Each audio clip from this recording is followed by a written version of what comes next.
Hi, this is Roger Moore, and you're listening to James Bond Radio. Hello and welcome to James Bond Radio. This is episode 144, where today we'll be delving in to Tommy's favourite Bond film, or at least one of them. Okay, so Tom, what are we going to be speaking about today? Hello, my name's Tom Sears. Anyway, we're talking about Goldeneye today, Chris, of course. Yes, Goldeneye. Now, what is the very first thing that comes into your mind when you hear the word Goldeneye? For me personally, it's bling, bling, bling, bling. That is, I mean, how cool is that, though? Yeah. That is so many good things. Are you excited? I am. I tell you why, because this one, as I've said many years before, this one is my Bond film. I was 13 years old. I was a wee lad when this came out. I was already a Bond fan at this point, but I would say I was more of a casual Bond fan. No, I wouldn't say I was a casual Bond fan. I was always a hardcore Bond fan, but this is the one that set me on fire big time. And I remember being on holiday in Malta with my family around the time of Goldeneye, and I went to a market and they had, pirate VHS tapes in those days. Yeah. And it was one of those jobbies where some dude had sat in a cinema with a camcorder and filmed the screen. So as you'd watch it, you'd see people get up and mill off and go and get some popcorn or whatever. And go... Exactly. And I bought Goldeneye pirated. Sorry, Barbara. Sorry, Michael G. And it's no exaggeration to say I watched it back to back again and again and again throughout that holiday. I'd literally press play. I would sit there and I would watch it, and then it would finish, and then I would just rewind the tape, and then I would press play again, to the point where it drove my family bananas that I was watching it so much.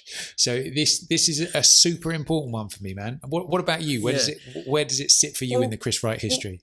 Well, strangely, my Goldeneye experience is similar to yours in the respect that I was living in Thailand at the time, and my first Goldeneye experience was a copied VHS tape as well. Nice. And I don't think I probably watched it as many times as you by the sounds of it, because I don't think I would have been allowed. But yeah, no, I just remember...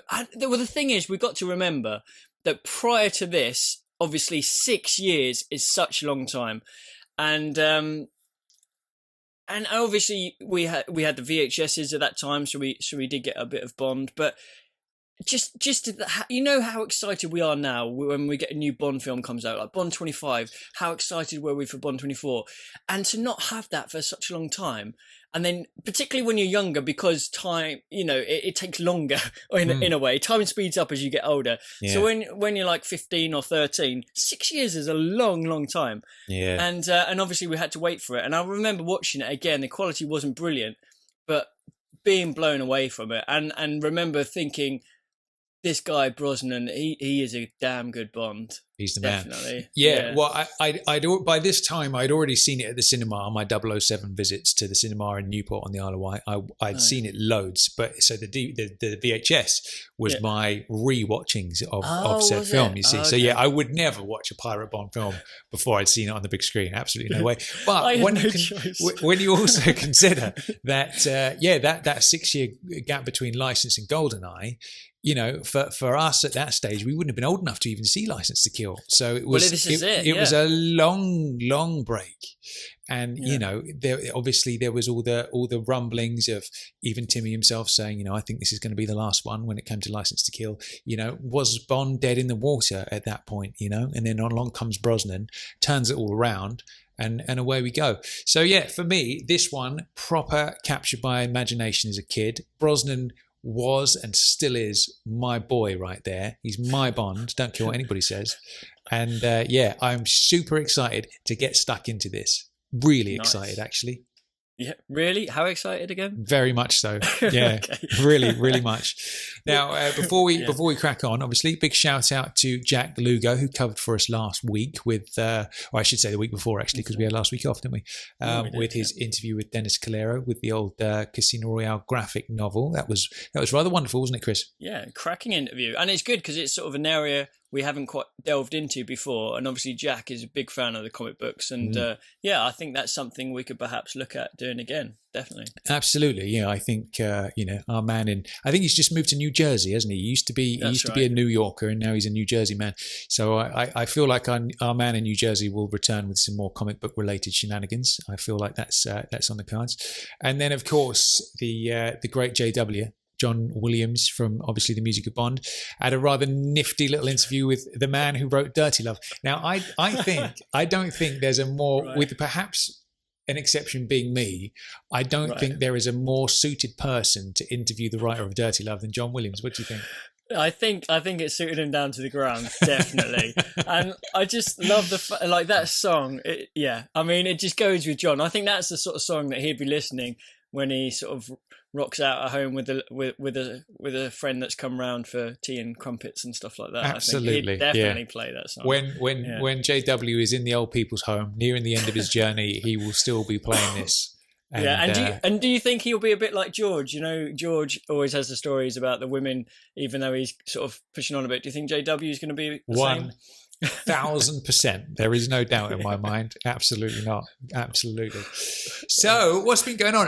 A little birdie tells me there's some quite exciting Bondian stuff happening over the colder months. What's coming up, Chris? What's going on? So the first one is an audience with Caroline Bliss. Now, this isn't an event organised through us. This is through Brit Movie Tours, but there is going to be quite a number of the JBR family going to it. Very nice. It's on Saturday, the 27th of October, so it's actually next weekend, and it will be at the Morpeth Arms. That's a pub which is opposite the MI6 building, opposite, obviously, you know the one I mean. I do know the one. The one that blew up in Skyfall. That's it. The one that's not there, but it's actually still there. Yeah. So that will be the Morpeth Arms from 7 p.m. until 9 p.m. Obviously, Caroline Bliss will be there. There's a chance to ask her questions about her career, take a photo with her, and have an item autographed. The event, it's through Brit Movie Tours. So if anyone wants to go to the link, it's britmovietours.com/Caroline-Bliss-James-Bond-event-event-London. So there it is. There's a lot of hyphens. And that is £25 a ticket. And we'll also stick a link on when we pop the podcast on social media and stuff like that. The question is, though, Chris, during that event, will there be an opportunity to listen to her Barry Manilow collection? Well, I'm kind of secretly hoping that Barry Manilow is playing when we arrive. But we'll have to wait and see. But I might bring I might find someone who's got, I'm not going to buy it, but I might find someone who's got a Barry Manilow CD just so I can bring for her to sign. Very but then nice. I still wouldn't want it, so I just give it away. Poor old Bazza. Yeah. Okay, so following that, on Saturday, the 24th of November, in fact, an elite section of the JBR family will be on a mission called Patrice Chasers. Now, this is actually quite a special event. We'll be running, walking, and probably most likely crawling up Broadgate Tower, which was used in Skyfall as one of the Shanghai towers, where Bond obviously follows Patrice, gets on the lift and chases him up. So it's quite an iconic sort of location from Skyfall. And this is an actual event that they have around the world where certain countries, people basically race upstairs in like really tall buildings all around the world. And the UK event is at Broadgate Tower, which I think is the 12th tallest building in London. And so it's a lot. It's like 35 floors, 10,457 steps or something like that. And you most of us will be doing it 12 times, so it's quite a lot, but it's obviously all in the name of charity, and we'll be doing it for Sir Roger's UNICEF. So we're going to stick a link up for that as well. Now, our goal to reach our donations goal is 2007, otherwise known as 2007. So very nice. I thought you might like that. We've got £800 donated so far, so thank you to everyone who's donated. Anyone else who'd like to donate to a worthy cause, if you can go to justgiving.com/fundraising/James-Bond-radio-007. So, very nice. Beautifully done. Good work. Yeah. Now, I must admit, when that event came up, I thought, do you know what? I fancy having a go at that. But it has to be said, my levels of cardio are close to non-existent. And just walking up a flight of stairs is enough to get me huffing and puffing. And I thought to myself, yeah, maybe I could do, I could go up the stairs once. And then when I realized it was 12 times, I thought no, that would actually kill me. So I thought I'm just going to step aside and let everybody else do that one. Well, you can. There are options to do it once. I know. I know there are options to do it once. Times. I still didn't really fancy it, so I thought I thought I'll just leave it there. Yeah, nice, good stuff. Well, good. Best of luck to the elite JBR crew. But, we'll be sure to take some before and after photos for everyone to see how we end up, and if we survive, hopefully we will. Nice. But we'll let you know how we got on. Now, the very next day, so this is Sunday the 25th of November, we'll be doing our Millennium Dome Stroll, otherwise known as the O2. Now, obviously, this is where a section from The World Is Not Enough took place in the pre-title sequence. So there's quite a few of the JBR family. We're going to be doing this thing called Up at the O2, where basically you get to walk all across the roof of the O2, and I'm really hoping we can sort of pinpoint where Bond sort of landed when he sort of let go of the rope from the hot air balloon and rolled down. I don't know if we'll be able to, but that's what we're going to try. Now, this is kind of open to the public, so if anyone wants to join us, we'll be doing it's 11:30 in the morning on Sunday the 25th of November, and if you just Google Up at the O2 and then choose that time, I think there are a few spaces left, and and we'll see you there. Very nice, good stuff. Are we going to be reenacting any hot air balloon related shenanigans? I can protect you and all that stuff. Yeah.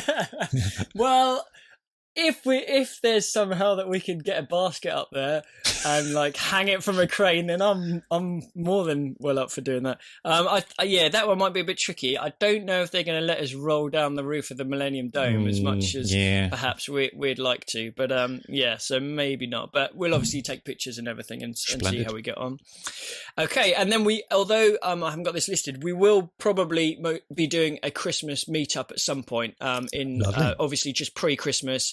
Likely location London or perhaps on the South Coast somewhere, and more details to follow. But I'm pretty sure we'll do another JBR meetup then. Couldn't be a better time as far as I'm concerned. Exactly. Good stuff. All right then. Now, before we crack on with the review, Chris, what must people do? They must come and follow us on all the social medias, mustn't they? There's Facebook, if they want to come to these events, they better do. Indeed. There's obviously Facebook. There's obviously Twitter. There's obviously Instagram. Just put James Bond Radio into the search and you'll find us, or James Bond Podcast into Instagram and you'll find us. There's obviously jamesbondradio.com where you can see all sorts of shenanigans going over there.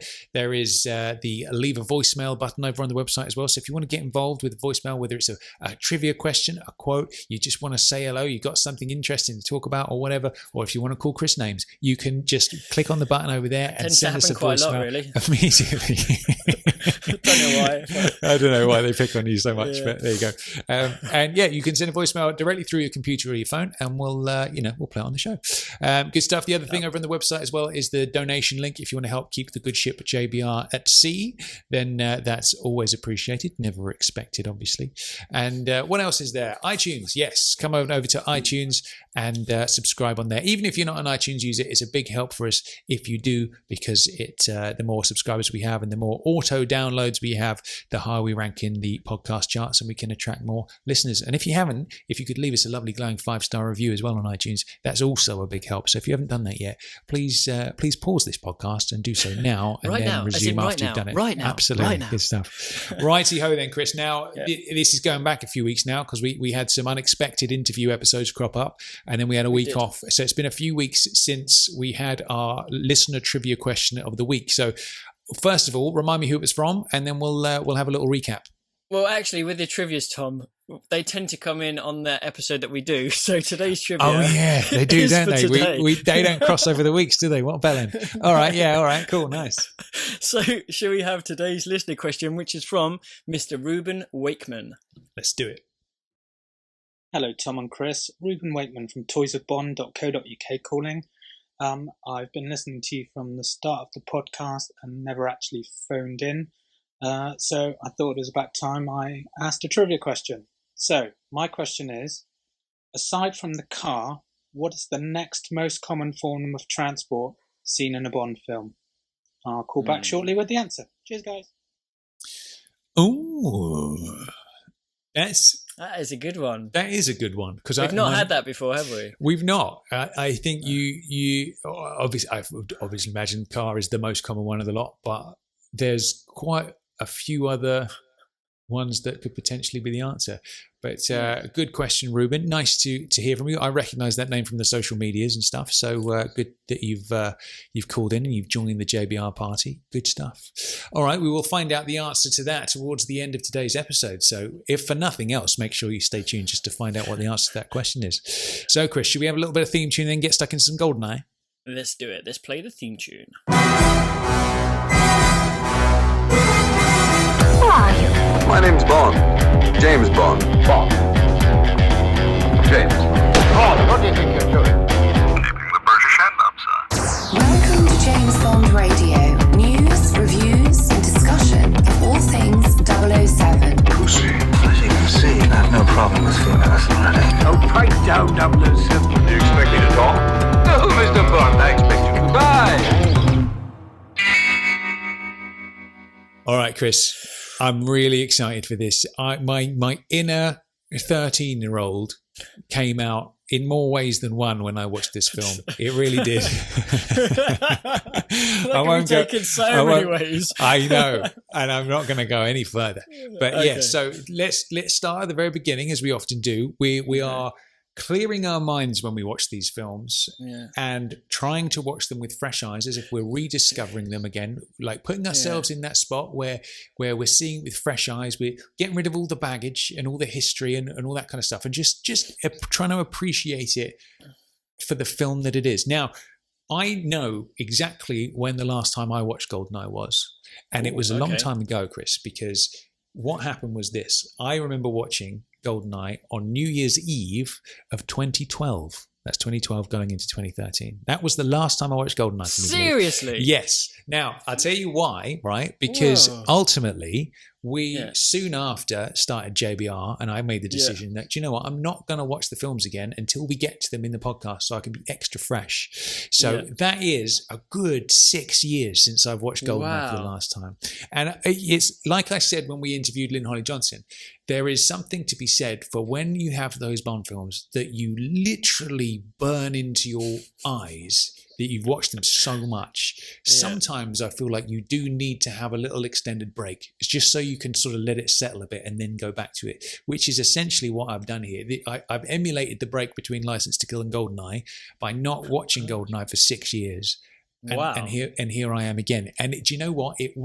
I did watch it with different eyes than I usually do, and I did make some discoveries, and I even learned a few things about myself along the way, Chris. So this is a journey waiting to happen. It really is. Now, how about you? Talk to me, mate. I'm absolutely loving that. I think I didn't like. I assumed you'd watch that one at least once a year because obviously you're in love with it. But I think. Yeah, that's so good because I must admit I think I've definitely seen it within the last 2 years.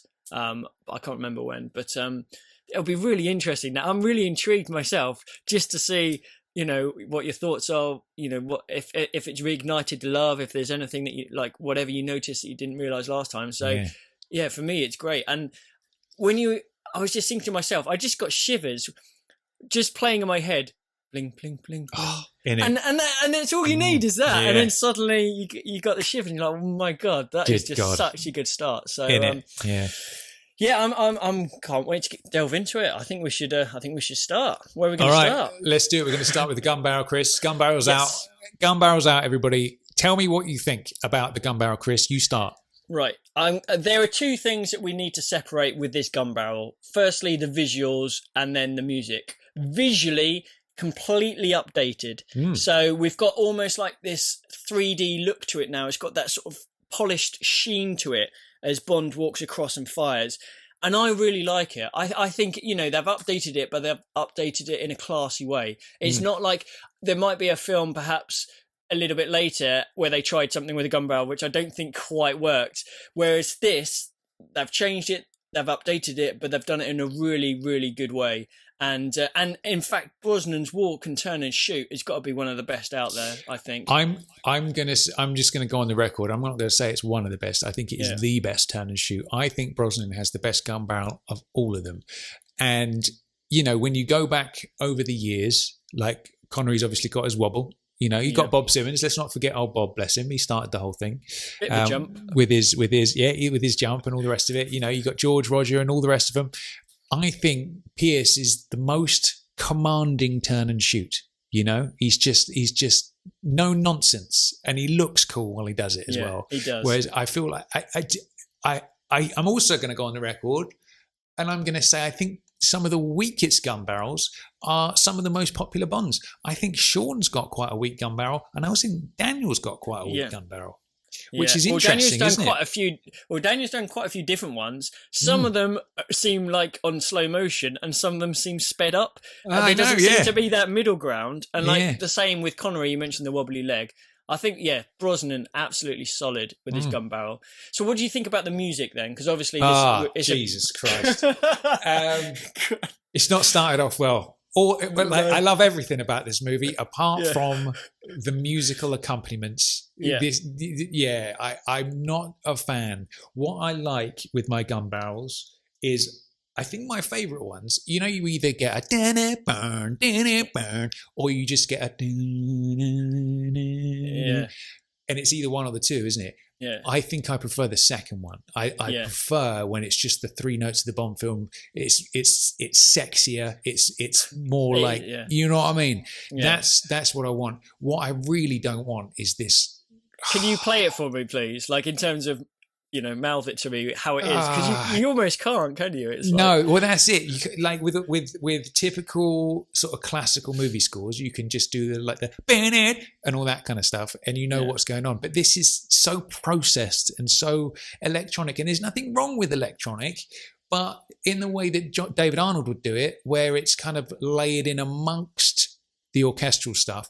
This just sounds really processed. It almost sounds like computer game music. It almost sounds like it could be the score for the N64 game, which is a whole nother ball game, isn't it? Because there's the impact of the Goldeneye game as well, which was a massive phenomenon around this time as well. Monster hit, yeah. But I'm not happy with the music, Chris. I have to say. Well, I think when it follows on from License to Kill, obviously the gun barrel music there, they tried something different, a little bit different, and it worked brilliantly. Really powerful music, the License to Kill one.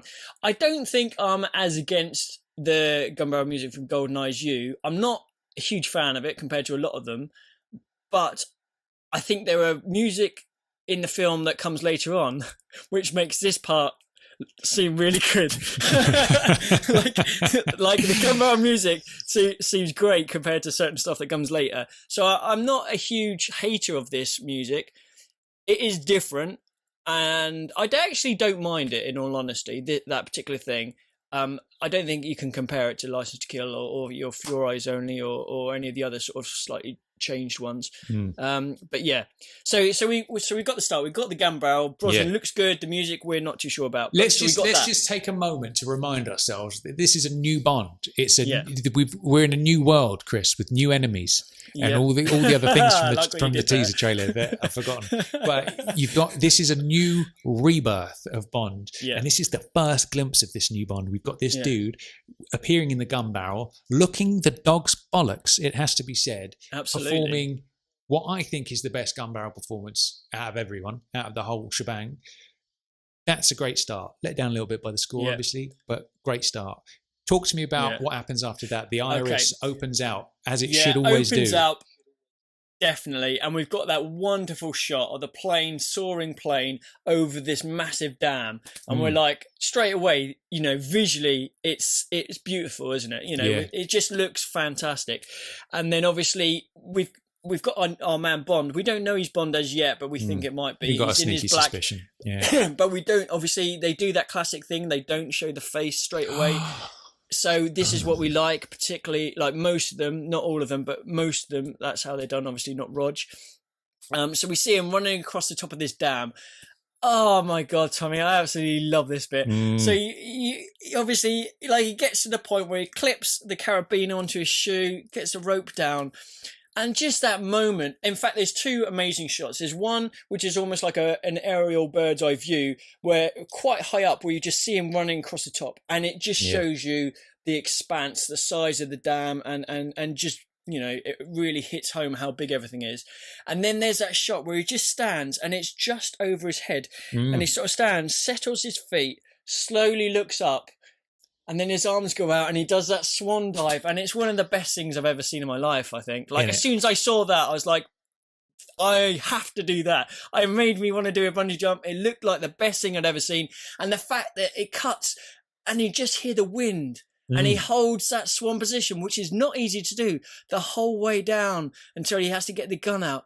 And it's one of the best things I've ever seen, in all honesty. I tell you what, this brings back memories for me because I think I've told this story before, but the school I went to on the Isle of Wight, I would often walk into town so I could go and have a look around HMV after school, and then I'd get a later bus home, right? And walking past there, I can't remember whether it was Curry's or Dixon's, one of those two, same shop really at the end of the day. For anyone outside the UK, it's like a Best Buy if you're in America, that's where you go and buy your TV and appliances and electronics and stuff. And I would go in there, and there was basically in the run up to Goldeneye, there was a promo tape for Goldeneye playing, and the bungee jump was like the key focal point of that promo video. And I remember looking at that and just seeing that, after he jumps, like you said, I do love that over the top shot as well, over the head, like looking down, because that makes you just go, oh, fuck, doesn't it? Do you know what I mean? Totally. But then after he's jumps and you've got that wider shot where he's like tiny in the center of the frame and he's just going down, down, down, down, down. That was just all over that promo tape. Yeah. And I remember just watching that over and over and over again. And it got to a point where I would always walk into town during that period so I could just watch that tape over and over again. Youngsters listening to this will not understand this concept because nowadays a film trailer comes out, you pick it up on your phone, you can watch it instantly. You can watch it as many times as you want. In those days, if you wanted to see a film trailer, you would have to plonk yourself in front of the television and watch and just wait and hope the ad came on. That is what you had to do. And I spent many a happy afternoon just waiting for a Bond trailer to come on the TV so I could say I've seen it. Those were the days. Were there any days where you just sat there for like 5 hours at a time, but no trailer came on at all? More often than I can probably count. Yeah, absolutely. But yeah, so that was my little dose. This was the ramping up to fever pitch for the release of Goldeneye, and I would walk past that shop every day. I would go in, I'd watch that trailer a few times, and then I would get on my bus and go home. But yeah, that you need a stunt like that in a Bond film. You need that visual thing that makes you go, damn, when you see it in the trailer. Do you know what I mean? I like it. Nice pun. I didn't even know I'd done that. That's great. Yeah. Oh, that's nice. You need that moment, that's one of the things, like we said when we discussed the Mission Impossible thing, you need Bond to be setting those trends and having those jaw-dropping stunts and stuff. And this is definitely one of them. And I will say, I think this is one of the classic stunts from the whole series. I think when you have the greatest hits of Bond montage on TV 40 years from now, when BBC One or whatever it is doing their Bond marathon. Not that it would be BBC One, but you know what I'm saying. That would be one of the greatest hits moments, I think, right out of the gate. Would you agree with that statement? 100%, yeah, without a doubt. It's amazing. It's one of the top. I'd say he's got to be one of the top 5 stunts in the series easily, and it's fantastic. But it's not only like it looks great, but the fact that when Wayne Michael, sorry, he was the stuntman that did it. When when the cord sort of whips you, when it catches you just before it sort of straightens before it goes down, it's sort of your body gets a bit of G-force, and at that moment he got the gun out. So it took a hell of a lot of skill because he only had a really finite amount of time to get this gun out, to get it within the camera before he disappears behind that rock. And so kudos for getting that done. But I mean, yeah, visually it looked amazing. And then he gets a piton gun out, fires a piton in, and just sort of, I love that bit where you just see him coming towards the camera as the piton sort of drawing him towards the bottom.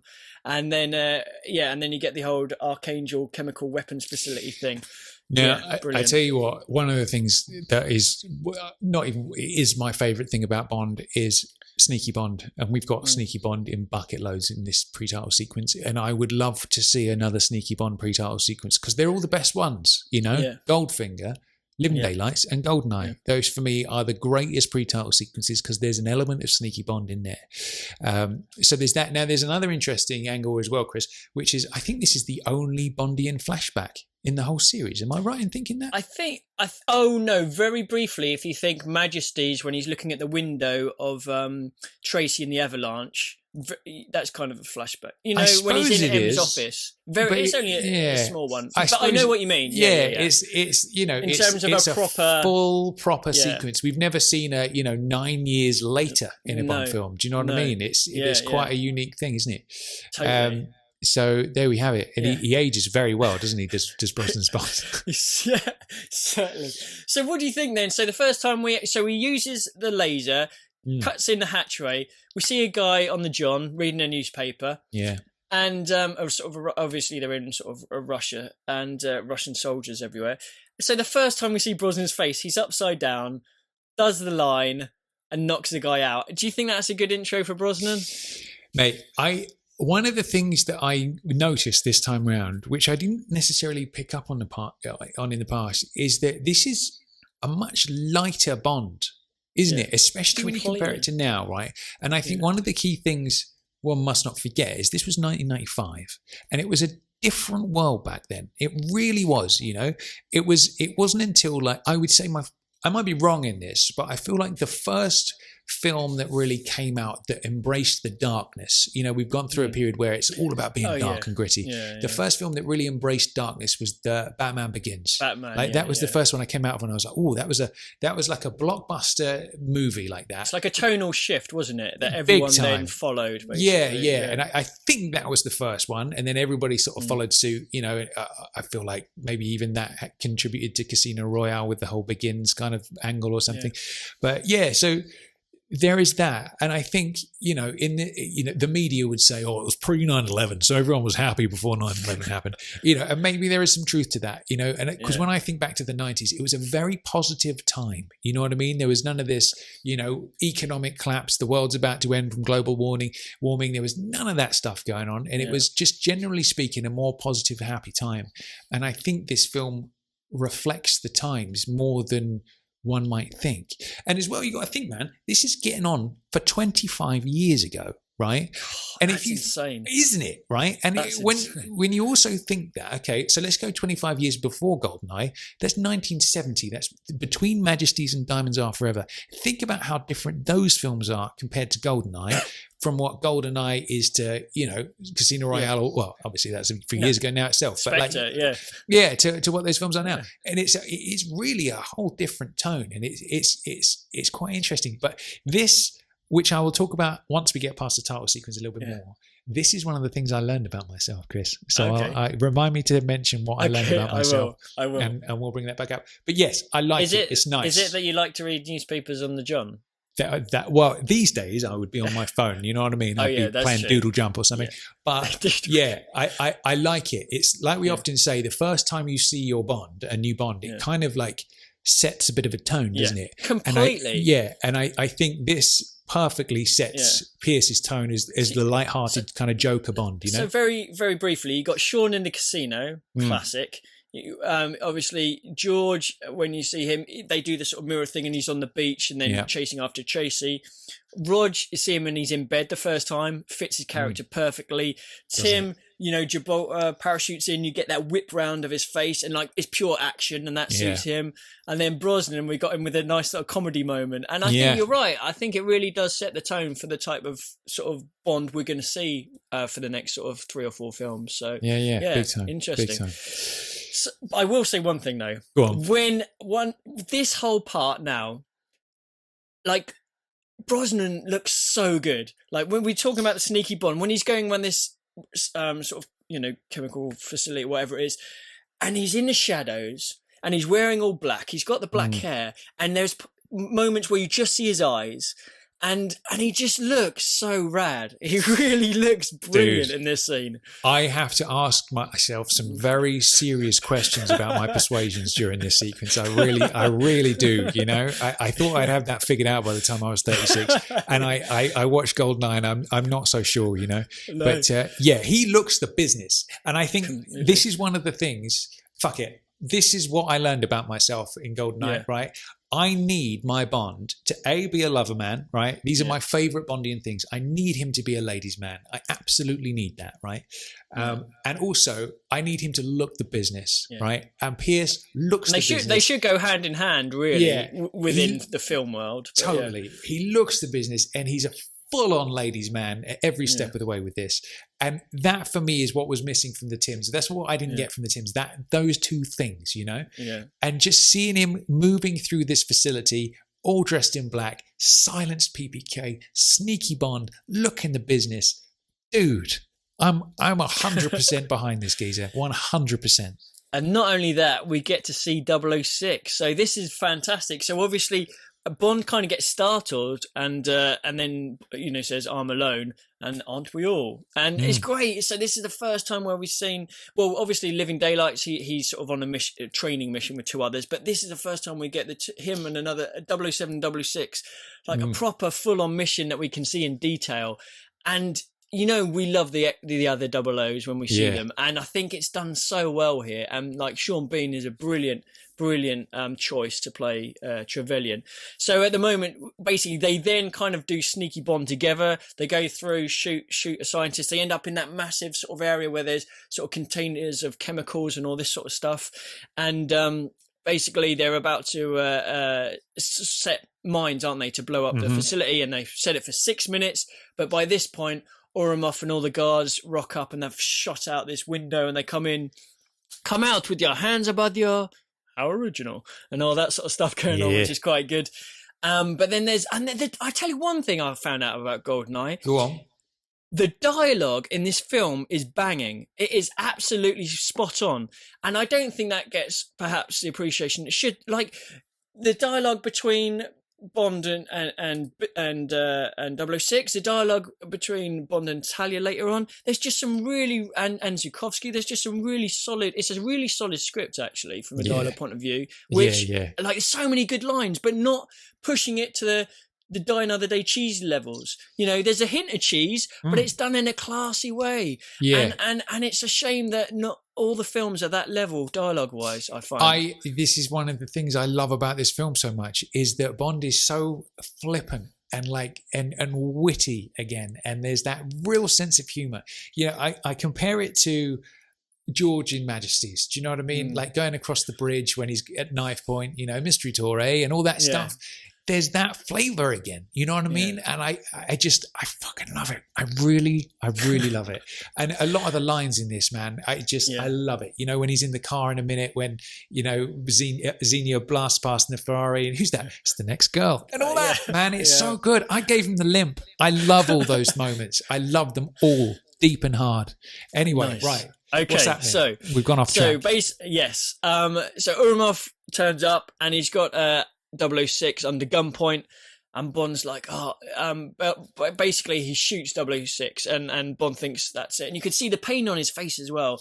And then he changes the timers, so it goes from 6 down to 3 minutes, comes out, and basically this is a part where so he comes out, then they shoot Trevelyan, doesn't he? And then he goes back, and then he hides behind that container, and I love this bit. I love that bit as well, because this to me is another bit of Bond cheekiness, right? Yeah. In the sense that you've got a little squeaky wheel, and he's in some ways this reminds me of the opening to Casino Royale at the embassy. You know, when he's got Malacca at gunpoint, everybody's got guns pointed at him, and it's just this one dude versus an entire army. Basically, it's the same sort of situation, and I love how he thinks quickly. I'm going to get behind these, because Urumov said, you'll blow some gas tanks. So he's behind some gas tanks. And then it's like this weird standoff. And then he just slowly starts moving, and the wheel starts squeaking. And I love that that's the only thing you hear is this wheel and the little footsteps, and that's it.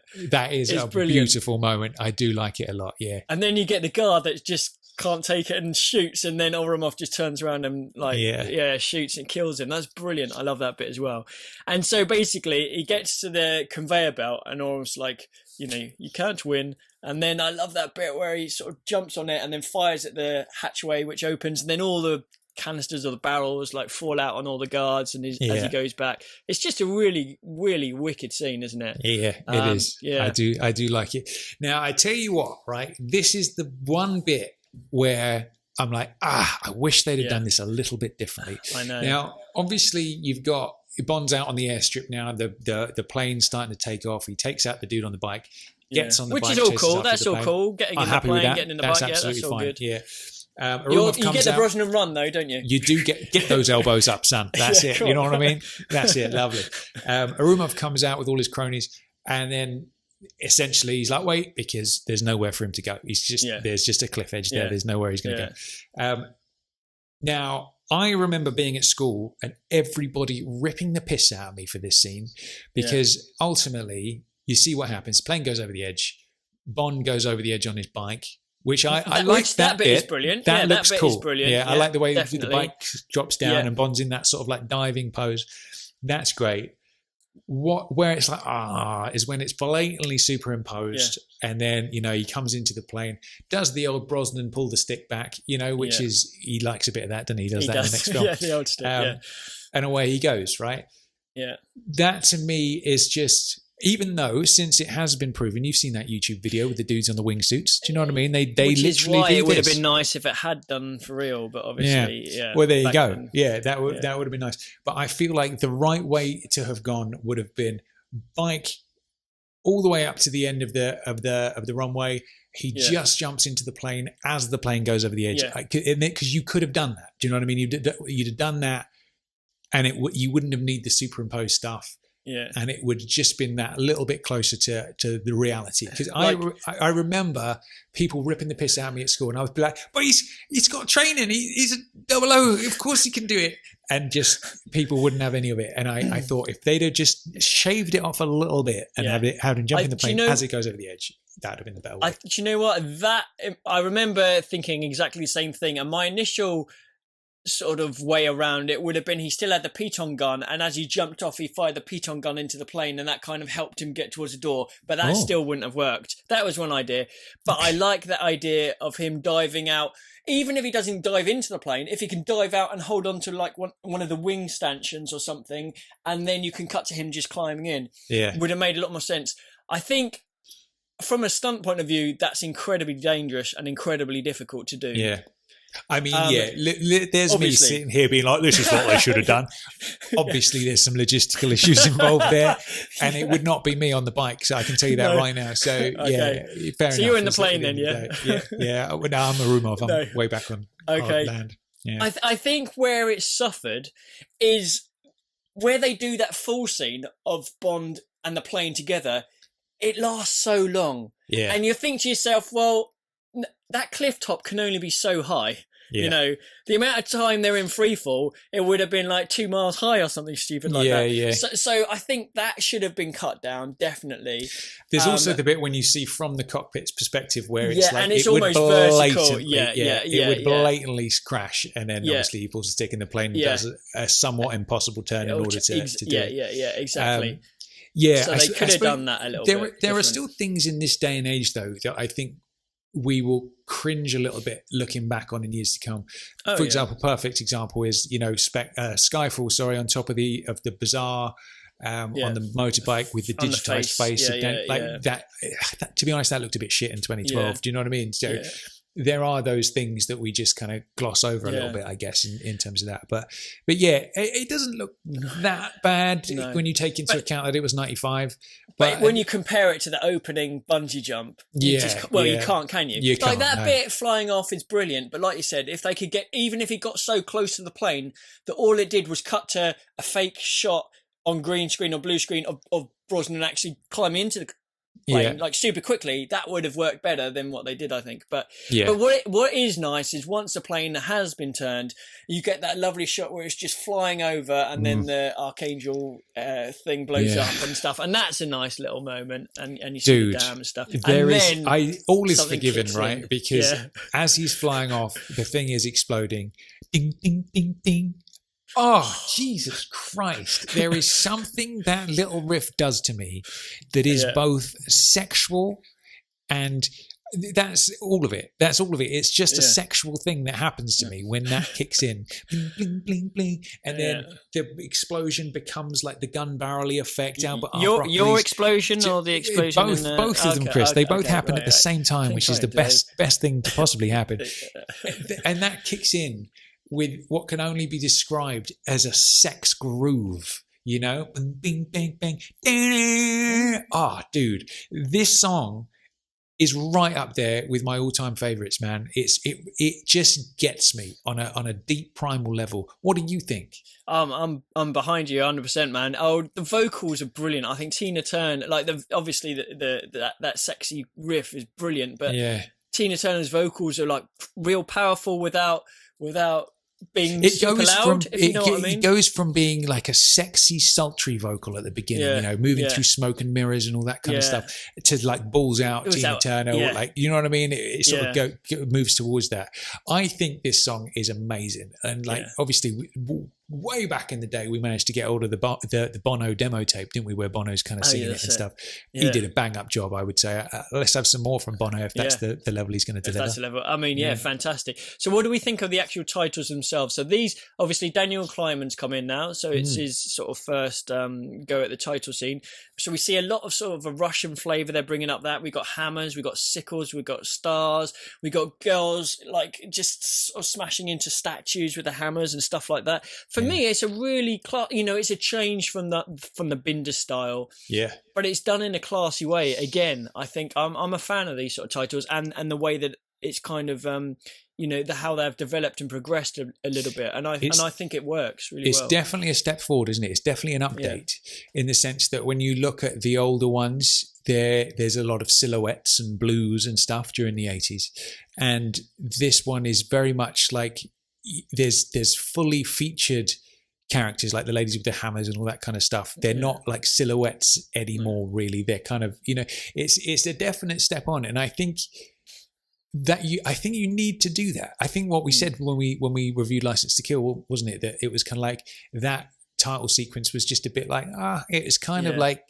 there was nothing really new happening there. It was a bit sort of run of the mill. Obviously there are some classics when you go back and you think of Goldfinger, Majesties and Live and Let Die and all those ones that really pop and really get you. I think by the time you hit License to Kill, I don't know whether Binder had sort of like was running out of ideas or was just kind of like going through the motions a little bit. But this one is a nice, obviously paying homage to the whole series and having that style, but a definite step forward in terms of style and an update for the times, I reckon. Definitely. Well, you still get the naked dancing ladies and stuff like that. You get the flames. I always appreciate, 100%. And I love that moment where you've got the sort of the two-headed face. So you got the lady's face mirrored on either side with a cigar in her mouth, and then her other mouth opens and the gun comes out and the pistol comes out. And I think that's obviously representing Janus, the two-faced god, which is part of the story. So you got a nice little link there, which is quite clever. And I think it's classy. It works really well. And then with the music on top of it, it just takes it to another level. And I absolutely love the very end of it, where it goes dun, dun, dun, dun, and then straight away you just can't help but have a DB5 engine revving in your ear hole. It's like, yes, it's so absolutely. Good. Yeah, man. I love that whole experience. It's great. I think when we talked about Living Daylights and how you introduce a new Bond and how they absolutely nailed it, and I would still say Living Daylights is probably the best pre-title sequence. Sometimes I wobble on that choice, but it's up there. It's definitely, if it's not first place, I think it is first place. I'm not even going to wobble. I think it's first or joint first. And it was like the perfect way to introduce a new Bond. Like we said, we got some sneaky Bond. We see some balls out action. We see him land on a boat. Who are you? And all that stuff. Like you just got a little taste of all the classic Bond things in one pre-title sequence. And I loved it. And this one, I think, is the three best ones: License to Kill, Goldfinger, and Goldeneye, as far as I'm concerned. They're all very, very close. Yeah. All right, I'll give you that. They're all very, very close. I'm not sure which one comes in second place. It might be Goldfinger, it might be Goldeneye. I'm not sure for me personally. With the Goldeneye thing, for me, in that group, if they'd had that slightly different ending to the pre-titles where he just went in the plane and pulled it out straight away, I think that would have elevated that one up a bit. Yeah. Goldfinger's classic, and Living Daylights for me is the best or joint best with Octopussy. But let's look at that, right? Because when you've introduced new Bond, and we said we got all those ingredients with Timmy. We got the sneaky Bondness. You can see he can handle himself with a fight. We got some balls out action on top of the Jeep.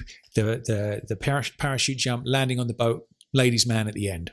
Brilliant. Absolutely. Couldn't do any better at all. There's nothing you could change about that to improve it. With this one, let's look at what we've got. We've got a Bond who looks amazing, right? He looks cool. We've got some sneaky Bond. We've got an amazing stunt in that bungee jump at the beginning. Yeah. We got some balls out action with the, as he's machine gunning all the bits and bobs down and all the rest of it. We got some first class precision 00 action with side by side with 006. We got a slightly dodgy stunt at the end there, but we can forgive him for it. Yeah. An amazing theme song. So basically, what's missing is if he got into the plane and there is some Russian bird just like in the cockpit, ready to give him a little "How's your father" while he's pulling out the dive. There is that, but what I will say is we go straight into that after the theme song. Yeah. So there he is in his DB5, Chris. Now let's just take a moment to talk about the DB5. When was the last time we saw the DB5 before this film? So obviously the last time was Thunderball. It'd only been seen twice before.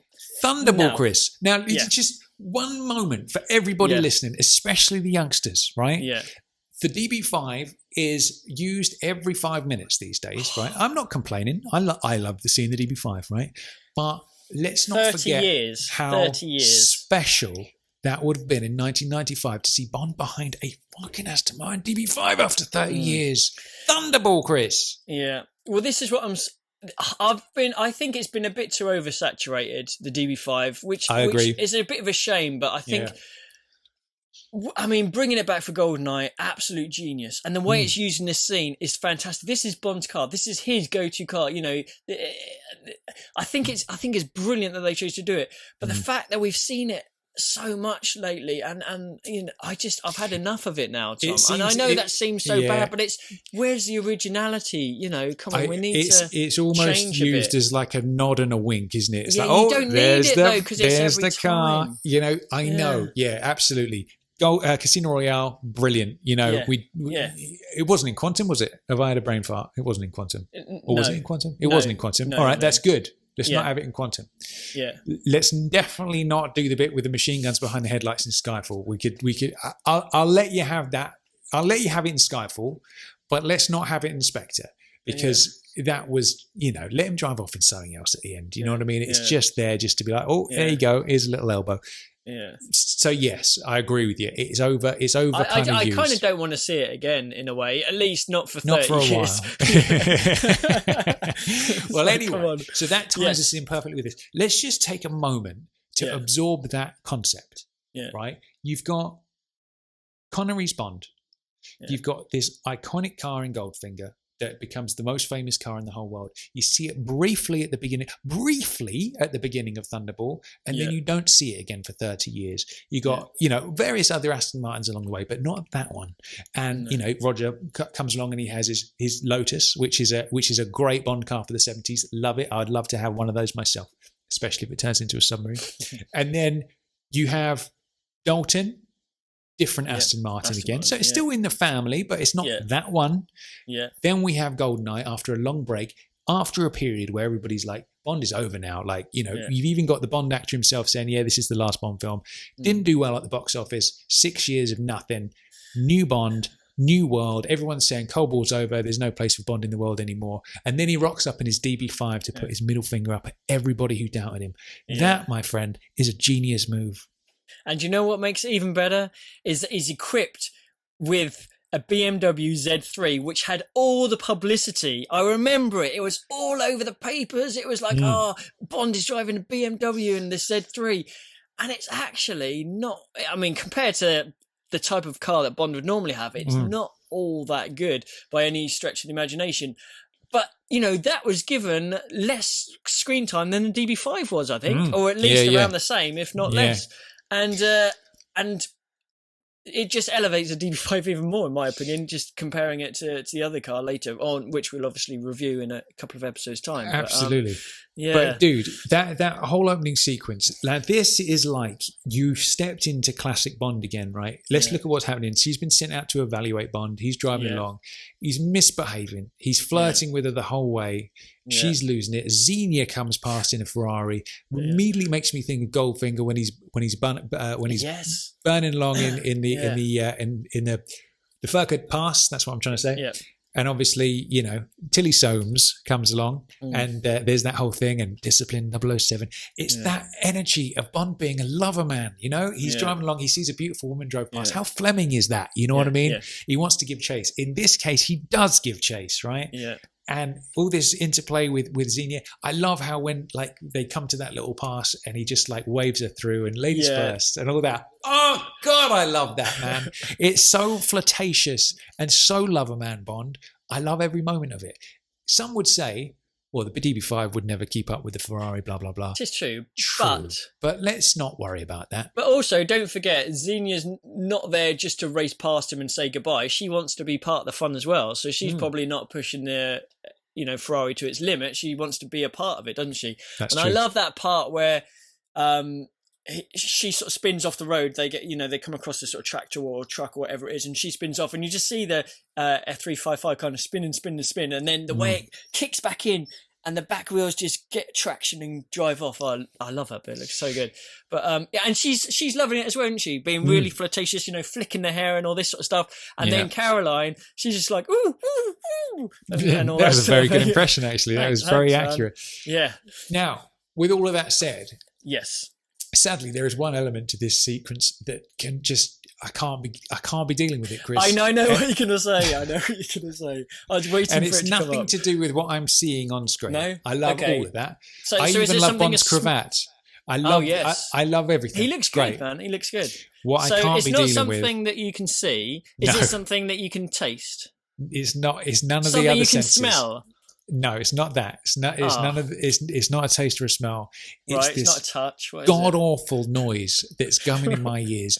The moment I hear blip, blip, blip, blip, blip, I'm like, why did you hire this man?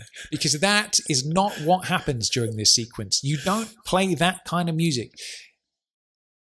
Now listen, I will say... But it is a light-hearted, playful scene, isn't it? In terms of Xenia and Bond are playful. So does it get a bit of credence for that? Or? No, it doesn't. Because it's not very good. Ultimately, right. But look at me, right? Ultimately, what it all boils down to is Eric Serra got to score one of the greatest Bond movies of all time. That's an amazing achievement. What do I know? I've never done anything of note like that in my life. So who am I to, criticize? But still...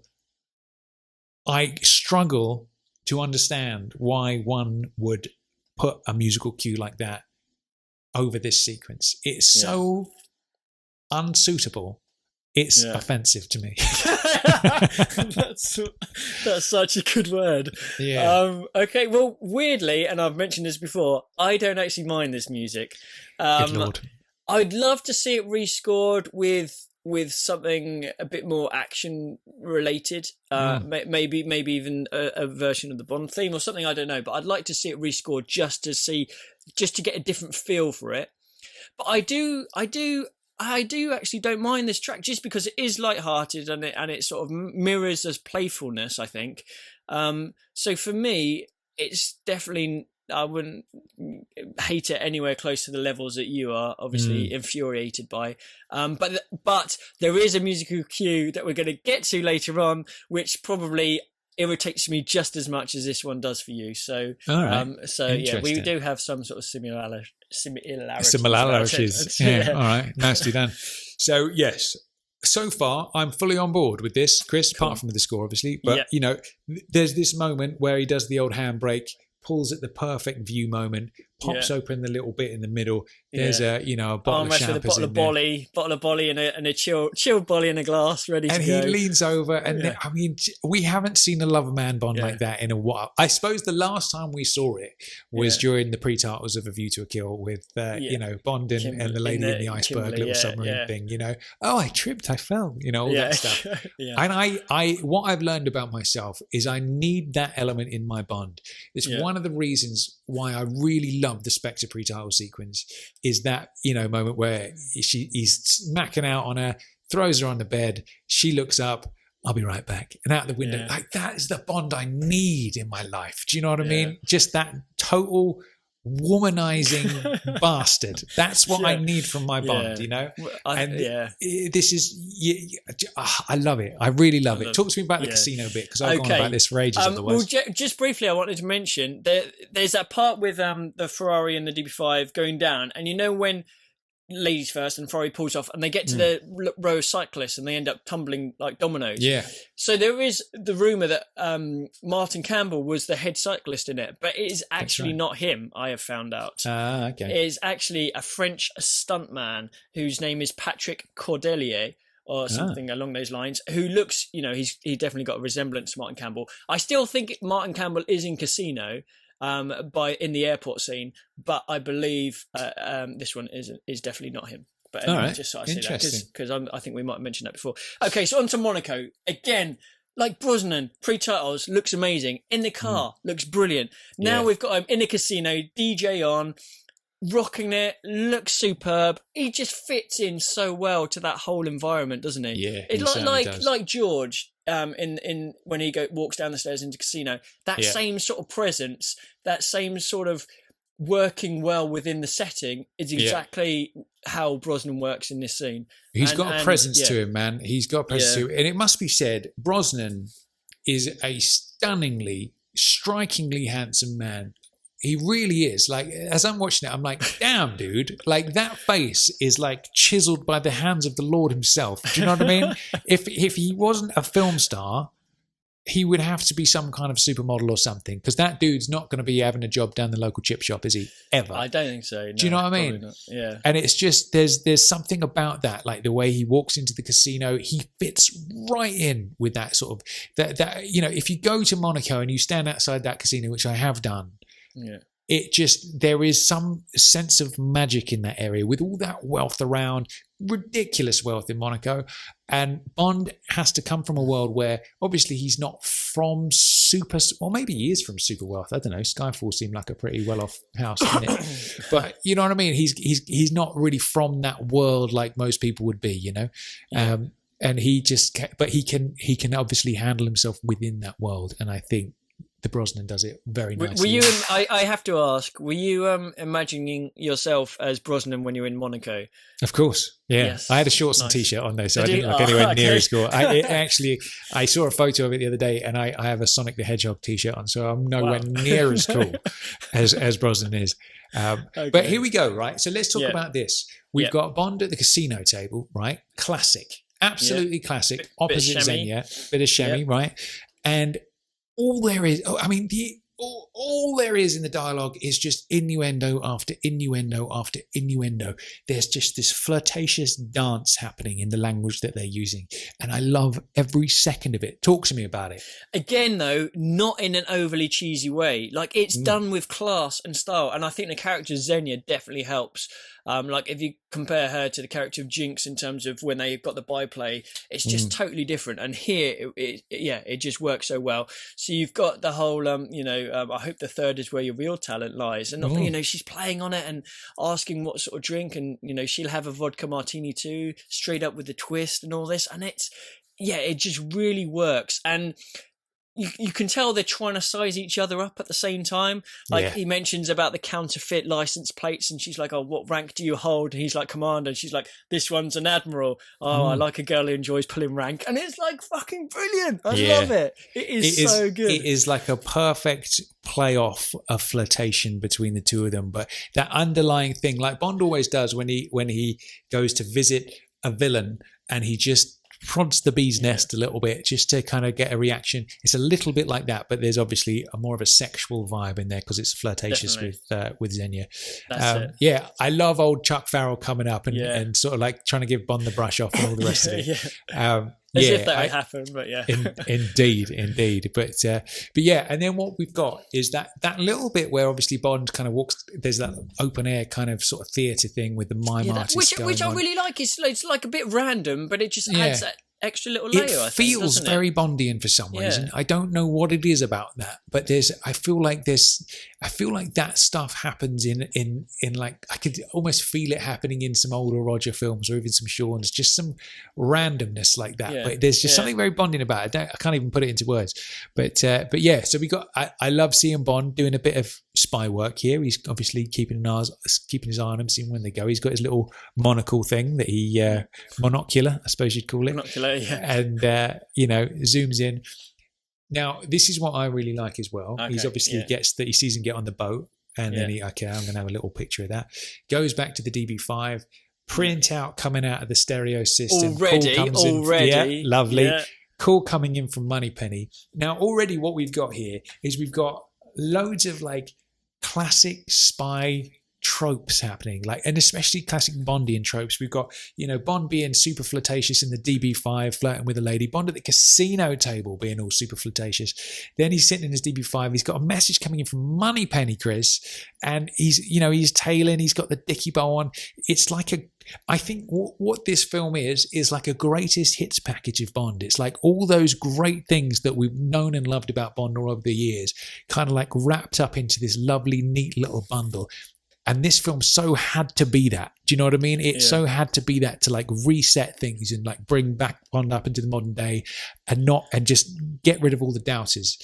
I love it. Go on, talk to me about this bit. No, I think it's superb as well. And obviously there's that whole bit with when Moneypenny explains who Onatop is, and obviously she knows what's going to happen. She knows what Bond is like, and like she sort of says that M stipulates that there's no contract without prior approval. And I love Brosnan's reaction. He's like, as if that's going to happen. It's like I'm all over that type thing. He's got a good smirk on him as our Brosnan. Yeah, he has. Nice. He definitely has. And I again, that's a nice little flirtatious play. And we haven't seen this Moneypenny yet. Obviously, this is the first time we have any sort of obviously we hear her, we don't see her, but again you know that chemistry is there even just from that little section, which is great.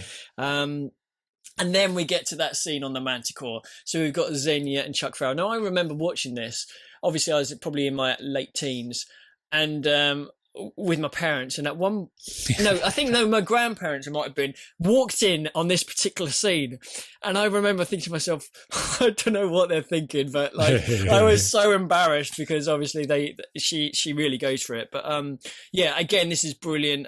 So you got Xenia squeezing Chuck Farrell, and he's like, Xenia, I can't breathe. And then obviously all that sort of stuff is great, isn't it? And she's really, really going for it. I mean, that is probably the best way to go, I would say, if you're going to. I would say it's definitely up there. I feel like Chuck, if he could choose a way to go, that is the way he would choose. He looked like he was thoroughly enjoying himself. And I feel like, despite the fact that there is a chance that you could die at the end of it, I feel like most men on the planet would like to have a tumble with Xenia. You know what I mean? You would learn some stuff. I think she would teach you a few lessons. It would definitely upgrade your skills if you managed to get out of it alive, I think. Exactly, definitely. Now we've got a brilliant scene after this. I really like this scene. So this is where Brosnan basically gets that little speedboat and he sneaks aboard the Manticore. Now he's dressed quite sort of navy-like, isn't he? He's got that sort of blazer. Do you know what? He's got the Roger Moore uniform on. That's it, exactly how Sir Roger used to dress, as he's swanning about Monaco back in the day. I mean, that must be why. Do you reckon? Maybe it is. The old double-breasted, brass-buttoned blazer with the cream-coloured trousers and stuff. Yeah, that is the Sir Roger look, isn't it? Yeah, definitely. But how cool is this scene? So he's sort of sneaking around the Manticore, and he sees in a reflection like one of the ship's hand coming to get him, and like he hasn't got anything. He just finds this towel, and he uses the towel to sort of block the hit and then hit the guy. And then I love the bit he sort of throws him over his shoulder down the stairs and just gets it and just pats his forehead, pats his brow, and he looks so cool when he does it, doesn't he? Yeah. It's like such a great scene, that. That's a nice little throwback to Goldfinger there, isn't it? The pre-titles of Goldfinger where he sees the thug in her eyeballs. That's just like a little sort of slightly more realistic sort of nod to that, isn't it? I like it, definitely. But there's so much sneaky Bond in the first part of this film, isn't there? It's like him sneaking around the yacht and stuff.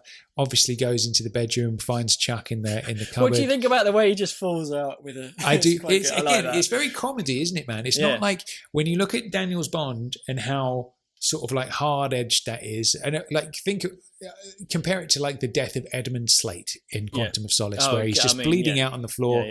Bond doesn't even look at him. He's like, checking his watch, waiting for a bus while the guy dies. Whereas with this, it's very comedy, isn't it? It's like when you look at Chuck being murdered, it's done for laughs. And then as he falls out of the cupboard, there he is. Like he's got that stupid grin on his face the whole time. That's not going to be like a shocking moment. That's going to be a moment to make everybody laugh. And it's surprising. The thing that I kind of was surprised about is just how much kind of comedic stuff happens in this film. Like it's very light throughout, you know.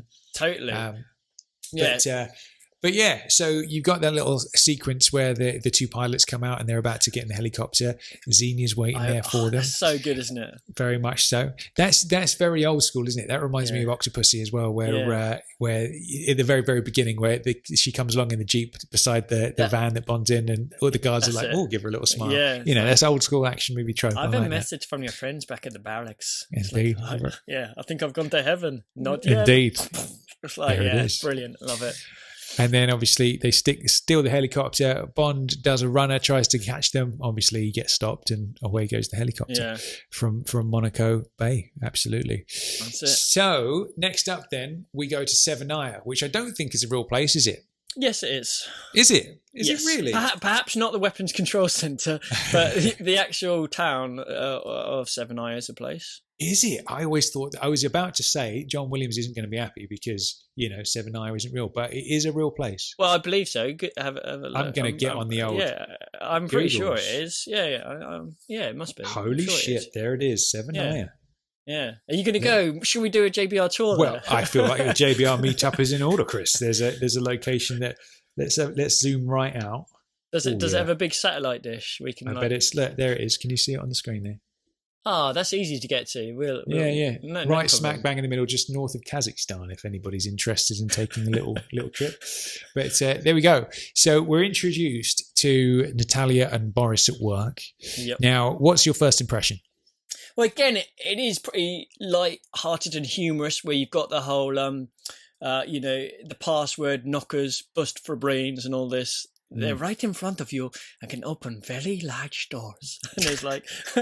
You're knocking these quotes out this week. I'm impressed, man. You're doing well. I'm loving it.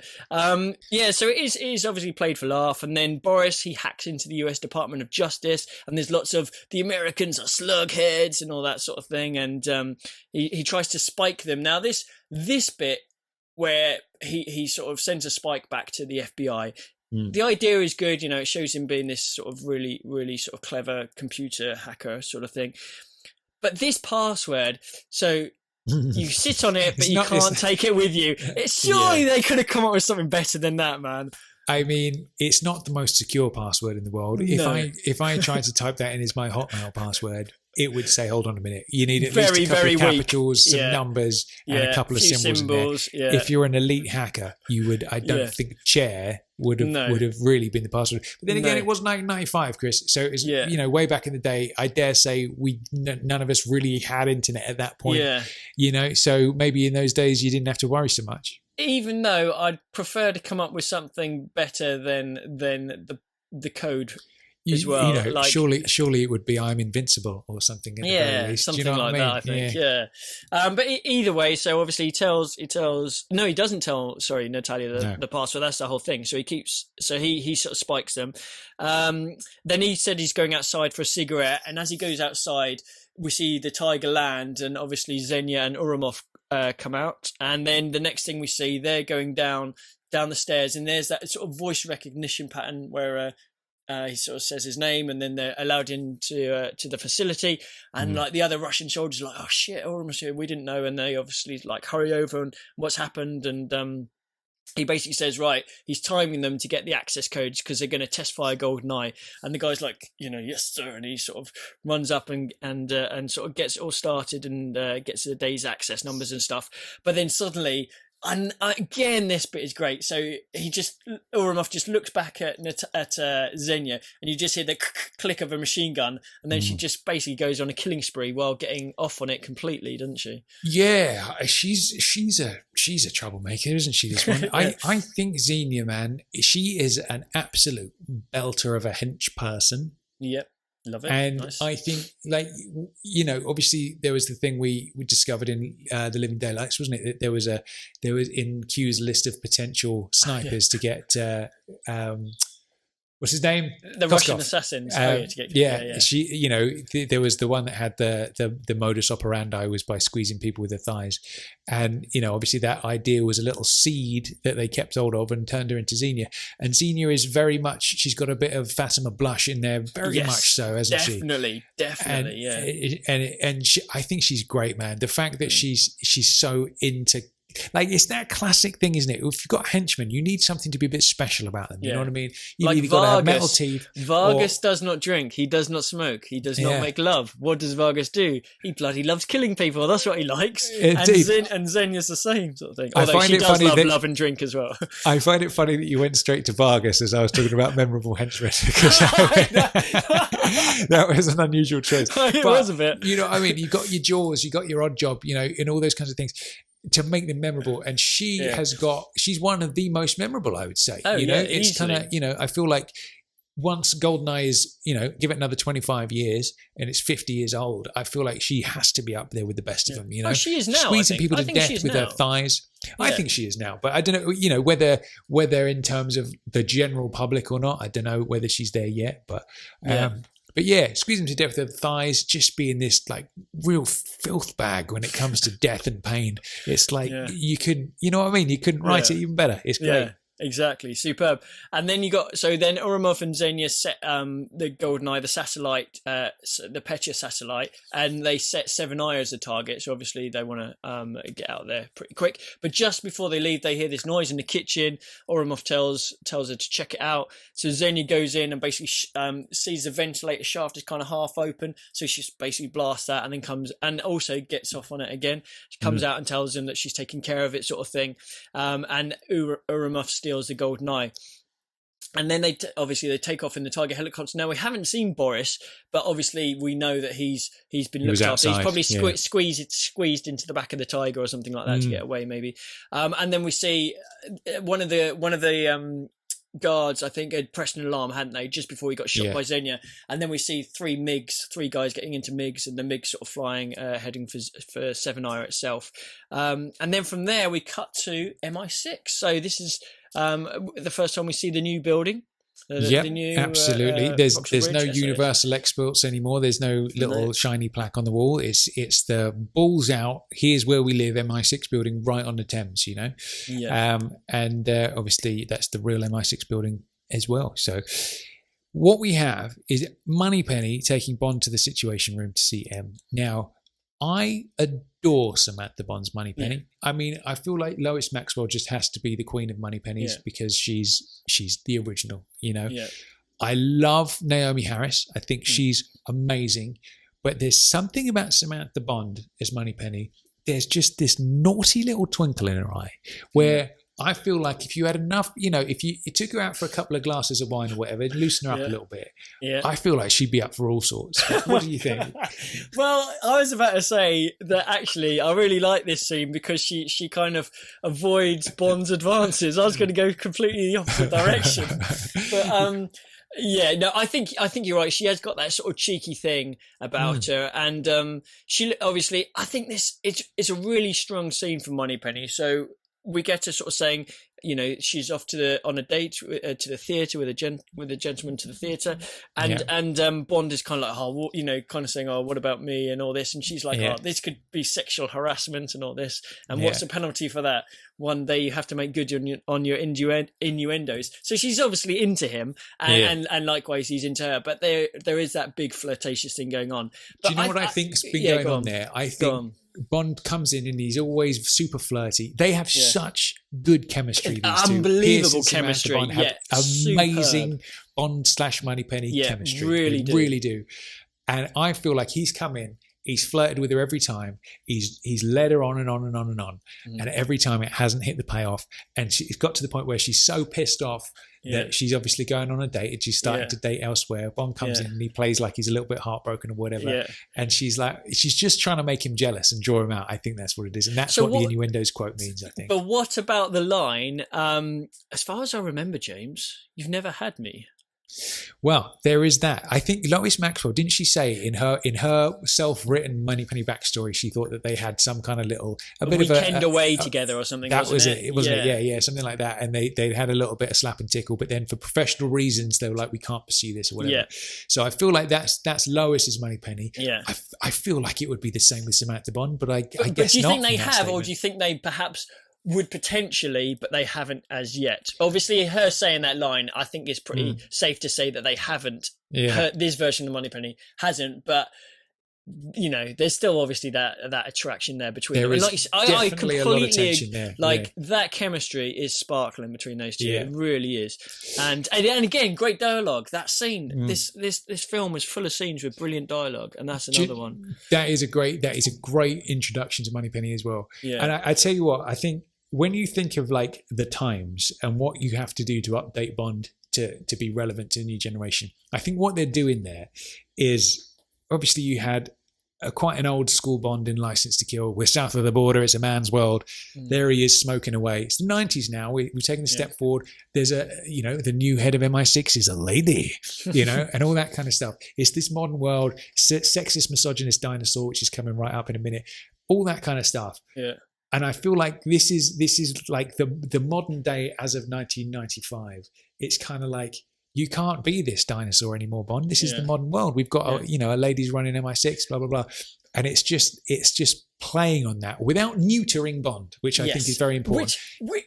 That's a hugely important point, because if you think, if Goldeneye was made nowadays, if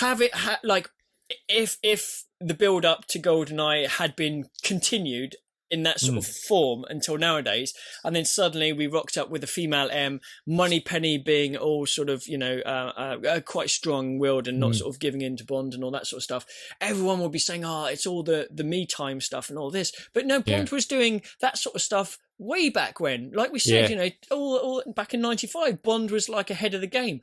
But Bond wasn't at the detriment to Bond being a lover man or any of that stuff. You can still have both of those together. You don't have to sort of dilute it in any way. And there is that risk that side of things might happen. You can have both. Look, and that is a perfect example, that Moneypenny scene and the M scene. You can, that's the thing. Ultimately, it's kind of like, that was one of the rumors floating around about Danny Boyle, wasn't it? About, following along that kind of way of thinking. And it is a danger, because it is such a huge part of Bond to be a lover man and being irresistible to all the ladies and all that kind of stuff. So you're right. It's a perfect balance. And I love the way, I'm skipping ahead just a little bit, but I love the way M chews him out in that sequence and really puts him in his place. Do you know what I mean? It's like he's telling off a naughty schoolboy. Totally. I love that sequence. Yeah. But we'll talk about that in a second. But I love Moneypenny in this. She's great. So briefly then. Okay, so so she's taken Bond to the Situation Room, where he meets Tanner. So we've got a new Tanner this time, Michael Kitchen, and again, they're not like best pals, but you can tell they get on, and it's quite a nice chemistry between the two. And they've got the classic sort of map on the wall, the satellites, and they hear about the interference at 7i and all this sort of stuff, distress call and all that sort of thing, and the missing tiger that they're looking for. But I love the fact that Tanner, like, neither Bond nor Tanner are happy with the new M. Not because she's a lady, but because she's a statistical analyst. She thinks about numbers more than anything else. And like, I love Tanner going, that evil queen of numbers and all that. And just as M's walking in, and you could tell, like, it's just perfect timing. And Bond is just happy he wasn't caught instead of Tanner at the time. There's that beautiful moment, isn't it? It's like everybody's had one of those moments in their life where you say something that you shouldn't say, and then the person's right behind you. The amount of times I would say something at school or something, and the teacher is right behind me, or something like that. It's that very much that feeling, isn't it? Yeah. And Bond's like, and there's just this real awkward moment. I love that, and it's great. And she immediately comes in, and she's not going to take any shit from anybody. The way she puts Tanner in his place, and he's like a chastened little schoolboy. Bond's kind of like, shit, and it's super awkward. And she's laying down the law. Man. And completely. You absolutely, if you're going to be M, you absolutely have to lay down the law. But equally, Bond stands up to it a bit, because don't forget, he sort of he's a bit condescending when he goes, "Oh, numbers were never my strong suit." So he's not happy, and he's happy enough to let his new boss know that he's not her biggest fan. So he he's not 100% sort of down with the situation, as it were. Anyway, but obviously you got two strong characters there. And that's exactly how that relationship should be. And for a new M, it's such a good intro, between that relationship. Really good way to sort of set that up. Yeah, that's another one of those where the moment she walks in the room, within a second, that her character is like summed up immediately. Yeah. It's like we always say about that line in Majesties when Tracy says, "Teresa was a saint, my name's Tracy." One line tells you everything you need to know about that character in one go. Yeah. And, Bill Tanner, evil queen of numbers, in she walks. She is very much the school principal and the schoolboys. Yeah. It's very much, that's totally... What I'm a bit disappointed is in later films how she becomes a little bit too mumsy towards him. Yeah, do you know what I mean? I know. I wish they'd have stuck with this at least for a couple more films where she's the disciplinarian and Bond is the naughty schoolboy, and there's more of that relationship. You know, because by the time you get to the next film, that relationship is completely changed. Yeah, which is a shame in my book. I know. It is. You need like some of the best M Bond scenes are when M isn't happy with Bond, and it should be that that's the standard to a certain extent, so that when he does praise him, when he does get that thing, or she, in terms of, the Thunderbolt, if 007 series saw Deval in Chauvelin's He Was Dead, if you get those moments, then they're sort of elevated even they're more powerful. Yeah, exactly. If the general consensus is, come on Bond, you should be doing better, sort of thing, and I think that I completely agree. But within this movie, the context of that relationship is spot on. Yeah. And again, it carries on. So they sort of spot that Natalia climbs out of the dish and in fact, it cuts to Natalia within it, doesn't it? And she's sort of the only one that's left. And then that, it sparks everywhere and there's fires everywhere. And then that massive sort of satellite just drops, and it's like, whoa! But then obviously that's a good way for her to escape. It's pretty cool. So then she gets out of the dish, and they basically satellite Bond comes basically into range. sees her on the Bond sees her on the screen, and at least someone knows and all that sort of thing. But Bond is the first one to sort of say when the satellite comes into range, it's all black, like no lights, and suggests it's an electromagnetic pulse strike. So and then obviously they sort of say, well, the Tiger helicopter is a perfect getaway vehicle, it's not affected by it, and if only like 7i was run on Zorin microchips, everything would have been all right, wouldn't it? Indeed. But there we go. What? Nobody's learned anything, have they? I know. Come on, what's going on? Yeah, it's like 10 years, but there we are. So then M suggests the Janus group were responsible. And Bond says it had to be an insider, and obviously they see Natalia. So again, Bond is not sort of 100% backing up what M says. But then we get the office scene. Now, come on, tell me a bit about the office scene. This is updated in more ways than one, isn't it? This isn't the old M's office, right? No. We don't see that again. But ages until the end of Skyfall, right? Yeah. So this is a new office, new location, new everything, new M, the whole shebang. And I love how. I just love the back and forth between the two of them. There needs to be that relationship, and there is with old Voldemort. Mallory. Is definitely. That? Mallory. Sorry, got his name wrong. There is that whole thing with him where Mallory is the boss. I don't know what you're playing at, but it's got to stop. That whole thing. That is the whole. Like you were just saying, that is totally the M and Bond relationship. Yeah. There's the level of respect there. But M is definitely the one in charge. When Bond steps out of line, he needs to be, told off. He needs to be the naughty schoolboy. Yeah. And I love how she just faces up to him, squares up to him perfectly. Your predecessor kept some cognac. And I prefer bourbon. Yeah, straight away. Pours boom. It. It's like, all right, okay, I'll have some bourbon then. All right. Yeah, it's my office, my rules. Yeah. Yeah, and then she sits down and looks him square in the eye and is like, "You don't like me, Bond," and just takes him on toe to toe. And she tells him exactly what she thinks of him, and he's like. Thought had occurred to me, and it's like he's kind of like on the back foot a little bit. He's totally put in his place in that, and I fucking love her for it. It's great. And also, I think ironically, it makes him respect her even more than I think he initially did. So when she walks in the room initially, in the situation room, even Queen of Numbers, he's like, oh, numbers never my strong suit. Get to the office, her sort of putting him in his place, suddenly he has that little smile when he has a drink. And like, he's like, well, okay, now I know what this is going to be. And he respects her for that. And I think that's fantastic. And then basically M sort of, they go through, they mention Oromov comes up, an old friend of his, don't they? And they sort of go into a bit of the mission. But she says her political analysts have ruled him out. And then Bond has to go at her methods and says, are these the same political analysts that said, Goldeneye wouldn't exist and all this? Yeah. And so there is that sort of friction between them, which is great. And this line I think is particularly important. Obviously the sexist, misogynist dinosaur relic of the Cold War, everyone knows that line. I think that's great, really puts him in this place. But I really like this line where she says, I have no compunction about sending you to your death, but I won't do it on a whim.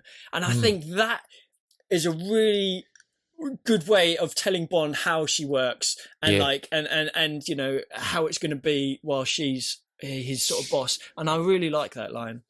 I'm a bit scared of Judy. Like I after that meeting, I certainly wouldn't want to get told off. She's not going to take any shit from him. No. And, ultimately that's why she got the job, because she's the perfect person for it. That's obviously why she's in the chair. Again, how cool does Brosnan look in this scene? Oh mate, that moment where he takes the swig from the glass and he's like, thought had occurred to me. Like I do love that. And that, again, that little smirk, one of the things that I noticed in this film is the amount of times he just has a little smirk, and that scene, man, I feel like that has to be one of the best M scenes in the whole series. I agree, definitely. It's very, it's a very different kind of thing, from Bond's relationship with, Bernard Lee's M back in the day and all that kind of stuff. It's a totally different character. It's a totally different relationship. There's not that whole naval kind of relationship that they would have had, that mutual kind of respect. This is totally different. This is new M who's a woman. Bond doesn't like her. She doesn't like him, and she's putting him in his place. And like you said, I think he walks out of that room like chastened, but at the same time with a new level of respect for her. Definitely. And I love it. Again, the dialogue, the setup, and that scene is superb. And there's just that lovely little bit of softness at the end as well. She sends him on his way. I've no compunction about sending you to your death.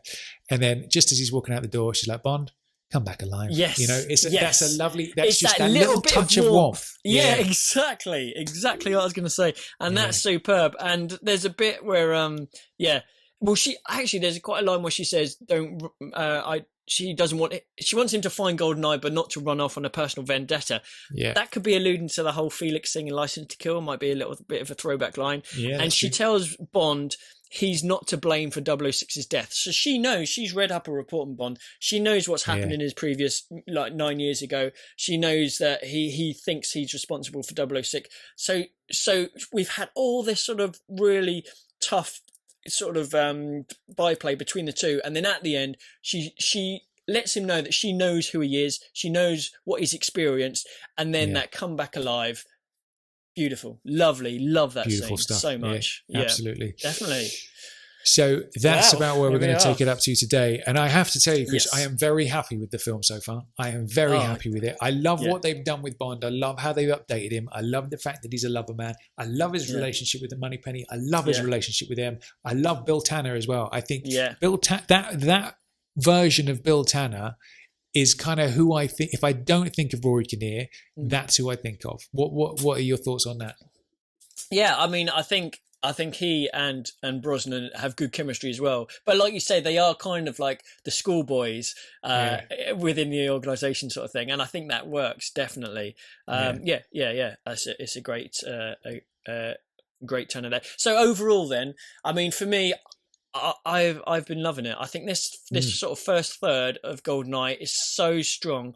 I think I've mentioned it about 20 times already, but the dialogue is just brilliant. Whether it's Bond and Xenia, Bond and M, Bond and Moneypenny, Bond and Tanner, Bond and Caroline.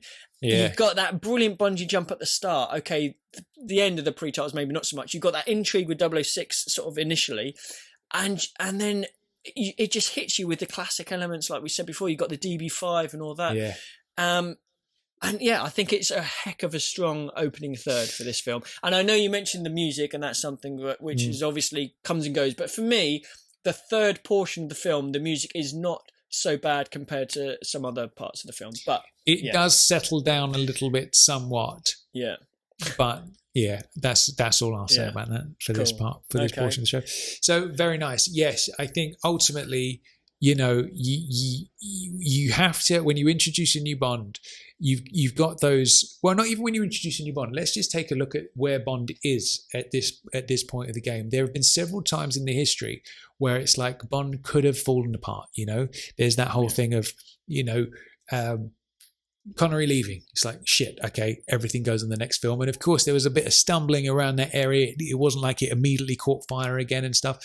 But you had that problem after Man with the Golden Gun where it was the same deal. And it was like, we've got to double down and put everything into Spy Love Me. Otherwise, this could all fall apart. And of course, they did. And it was amazing. This was another one of those kinds of things. If Goldeneye had flopped, I feel like that would have, exactly. It could have been the end of the series. I feel like it would never be the end of the series. It would always be revived at some point.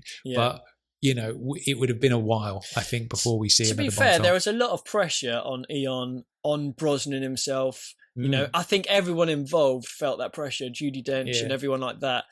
And to pull out like such a banging film, I think, you know, kudos to them, particularly after such a long time and all the sort of the critical reception that License to Kill received and everything like that, and the legal wranglings in between times. But so overall, first third, absolute banging. Brilliant. Let's roll on to part 2 next week. So should we have a listen to the listener trivia earlier from Ruben Wakeman? Let's do it. Let's have another little butchers. Cool. Aside from the car, what is the next most common form of transport seen in a Bond film? All right. So let's think about this. I feel like planes, trains, quite a few. Boats, helicopters. What else have we got? Well, I remember spaceships. Crocodiles, submarines. Indeed, there is also that. I remember thinking at one point in my life when I was watching a Bond, are there any films that don't have a helicopter? And Dr. No obviously came to mind. And then I remembered that Man with the Golden Gun didn't have a helicopter, but I believe every other Bond film there is a helicopter in it. Where's the helicopter in Live and Let Die? When they're in the drug fields, in the poppy fields, and the helicopter's overhead trying to shoot them. He's done me. All right. Yeah. Where is the helicopter in? This is a good game. Where's the helicopter in The World Is Not Enough? I think when they come in to land, you know, with M and Bond and Moneypenny, they land in the helicopter before they go and see Electra King in that little base. Is that part of it? Is that a helicopter? I feel like there's probably some in Azerbaijan as well. Yes, there is. Of course, the dangly fucking sword things. Yeah, I'm a dickhead. All right, all right. There's that godforsaken helicopter at the end of Die Another Day. Less said about that, the better. Yeah, there is. Yeah, all right. I think you might be onto something with helicopters, Chris. So that's what I'd opt for, unless there's plane in every one, but one. But I don't think there is. All right, then. I would say, I'd say those 3: planes, boats, helicopters. Yeah. Because I feel like he gets on a plane in every film, doesn't he? Well, a hell of a lot of films, doesn't he? Is there any? Actually, that's a good point. Are there anyone that hasn't got a plane in? There must be. There was definitely one in Goldeneye. Yeah, there's definitely one in Dr. No. Because he gets his mission and then he goes somewhere. So you know what I mean. Usually, Thunderball. Is there? You Only Live Twice. Is there a plane in Majesties? I tell you what, I'm going to go planes and you go helicopters. How about that? Okay. All right. Okay. Cool. All right then. Let's have a little listen and see if we're right. Hello, Tom and Chris. Ruben Wakeman calling with the answer to my trivia question. The answer is helicopters. They are seen in every single Bond film up to date, bar Dr. No and the Man with the Golden Gun. So, hope you got that one. Keep up the good work, guys. Cheers. Bye. Nice. Well, there it is. How about that? You pin the tail on the donkey. I tell you what, though, you've got me thinking about planes now. So I think next time I need to get some alone time somewhere, I think I'm going to try and memorise how many planes are not in a Bond. We need to get you a girlfriend, Chris, is what we need to do, mate. Well, yeah, we're working on that. Don't worry. It's all good. Very nice. All right, Chris, you know what it's time for next? now? No, it's I don't. Time for the guest and quote round. Bond, James Bond. Very nice. Now, we're going back a few weeks now. I believe it was your quote last time, was it not? It was. And I'm going to jump straight out of the gate and say, and now, ladies and gentlemen, if you look to your left as we go down the Amstel, you can see, oh. That was a beauty. That really was a Really? beauty. You came straight out of the gate with it. Yeah. That is, of course, Diamonds Are Forever. Yes, indeed. The person driving the little tour boat when we see whose name's just jumped out of my brain. I had it for a second, being fished out of the river. Mrs. Whistler. Yeah. Boom. There it is, Yeah, Mrs. that's the Whistler, one. getting fished out of the river. That was a good one. Wow. All right, Nice one. that Cool. you've given me a gift there because that was an easy one. Oh, right. I doubt there's anybody Right. listening to this show that did not get that. Right? No. You've given me a gift. I am returning the favor by giving you a very, very difficult one. Right? I don't quite This see is- how that works. This is not easy. Okay. Right, And if you okay. don't get this, don't feel bad because it is very Right. difficult. Okay. Okay. I'm gonna prepare myself. Yep. But there would be no need. Oh, that's Is it- triggering something. I'm yeah, going to go do it for for you again. one more time. Go on. But there would be no need. Oh. Now, if you get this, I will be very impressed with you, right? Because it is tough. Oh. Oh, it's in there somewhere. Oh, God. Very nice. Now, that's going to be putting people Yeah. to the test at home as well. Yes. And I'll be impressed if anybody gets it because Okay. it's such a sort of non-focus. Yeah. It's just thrown in there. And Okay. I would wager that, I'm It's- sure there's it's- somebody that listens to this is going to get Basically, it. But my head at the moment is like that scene in Majesties where they fight in the little barn with all the cowbells. It's just Yeah. like ringing that many bells, but it's I in get there. it. It's in there. Good stuff. Cool. Righty-ho then. So we had a listener quote last time from Mr. Keith Atherton. So let's have a little reminder of what that quote was. Hi guys, this is Keith Atherton calling from Station E in Edinburgh. A long-time listener, first-time caller. So I've got a listener quote for you today. The quote is, "Did I?" Again, that is, "Did I?"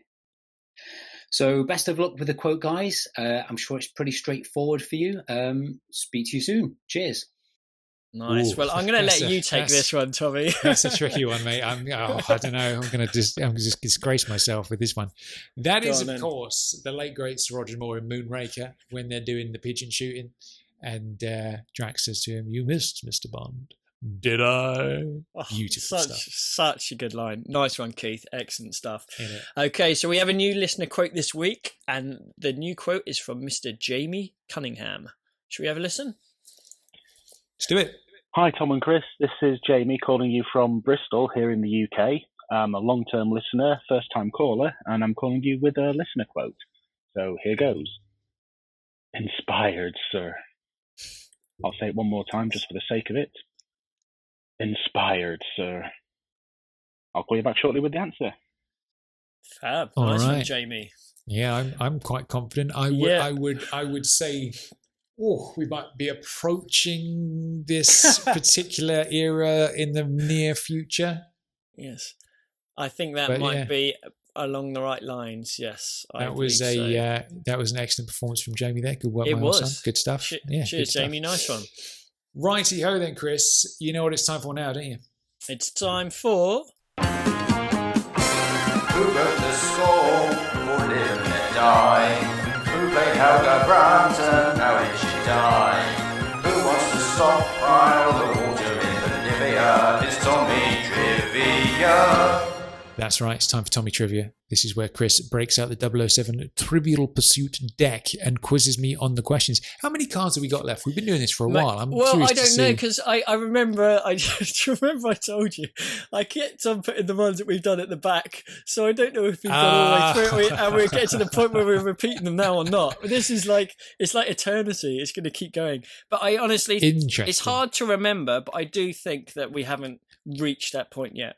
But we we will probably start to be like, I kind of remember this question yeah, from somewhere. but then you're just going to we'll get know. everything Yeah. right all the time. Yeah. So, I like that idea. Let's keep it going. Yeah, it's nice. Okay, we are going to start with locations. Okay, Tommy, are you ready? Yes. What country does Bond meet Goodnight in? Hong Kong. It did. Hong Kong indeed. So that's 1 out of 1. On to question 2. Question 2 is crew and behind the scenes. Can you please tell me who directed Dr. No? That would be Terence Young. It would indeed. Excellent stuff. On to casting characters. Who plays Stacey Sutton, Tom? Who plays Stacey Sutton? Stacey Sutton is Tanya Roberts. Yes, man. Okay. You're a The 50%. very beautiful Tanya Roberts, absolutely. Indeed, yeah. 3 out of 3. On to the films. Magda, or Miss Magda, has a tattoo of what on her rear? Her little octopusy. Ooh, I wonder if it actually says that. My little octopusy. Well done. Does it really? Yeah, Nice. you get an extra half a point for that, I think, just for Very being nice. cheeky. Thank you very Okay, much. fine.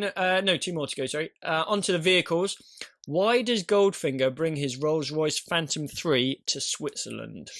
Because it's made of gold, and that's how he smuggles his gold. He does indeed. Brilliant. Gold. Okay, finally, Tommy, this is for a clean sweep. We are All right. on to gadgets and weapons. What unusual weapon does Bond employ at Gonzalez's poolside? What unusual weapon does Bond... This is an interesting it's not the one. crossbow, is it? Because that's what No, Melina that's uses. Melina, yeah. Yeah. I wouldn't really call it a weapon, but he kind of uses it as one briefly. So what unusual weapon? Is it like the umbrella thing? Yes, the sun umbrella. That's right. Ah, yeah, okay. because he picks it up and hits a couple of guys into the pool with it before he does that little Okay. jump down. But yeah, no, Yeah. spot on. All right. Excellent. Nice. 100%, Tommy. 100%. Lovely stuff. All right. Cool. Beautiful. So next up, it is time for...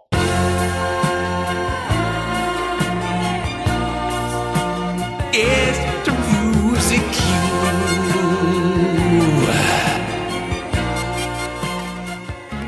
All right, let's guess the music cue time. Obviously, this is where Chris gives us a little short snippet of Bond's score, and we have to work out what film it's from and also what scene it's from as well. So we had one last time, didn't we? So should we have a little revisitation? Yeah, let's have a listen to that one again. Let's go.